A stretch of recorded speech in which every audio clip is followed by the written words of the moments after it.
खेळाचा गणवेश न घातल्याने चिमुकलीला मारहाण, पालकांचा संताप, पोलीस व शिक्षण अधिकाऱ्यांकडे तक्रारीची तयारी।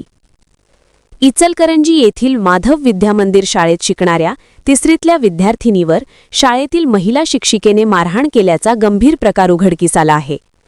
अमोल मारुती कोळेकर यांची मुलगी अभिज्ञा अमोल कोळेकर वय 9 ही माधव विद्यामंदिर येथे शिक्षण घेत असून खेळाचा गणवेश परिधान न केल्याच्या कारणावरून शिक्षिका सुजाता साळवी हिने तिला मारहाण केल्याचा आरोप करण्यात आला आहे।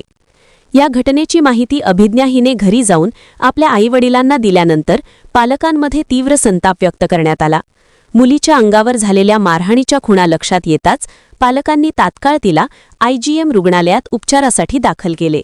यावेळी अभिज्ञा हिने केवळ एकदाच नव्हे तर शाळेत वारंवार मारहाण केली जाते अशी धक्कादायक माहिती पालकांना दिल्याने प्रकरण अधिकच गंभीर बनले आहे। या घटनेनंतर पालकांचा संताप अनावर झाला असून संबंधित शिक्षिकेविरोधात शिवाजीनगर पोलीस ठाण्यात तसेच शिक्षण विभागाच्या अधिकाऱ्यांकडे तक्रार दाखल करणार असल्याचे अभिज्ञाचे वडील अमोल कोळेकर यांनी ग्रामदेवता प्रतिनिधी यांच्याशी बोलताना सांगितले। शाळेत लहान मुलींवर होणाऱ्या अशा प्रकारांमुळे पालकांमध्ये भीतीचे वातावरण पसरले असून संबंधितांवर कठोर कारवाईची मागणी होत आहे।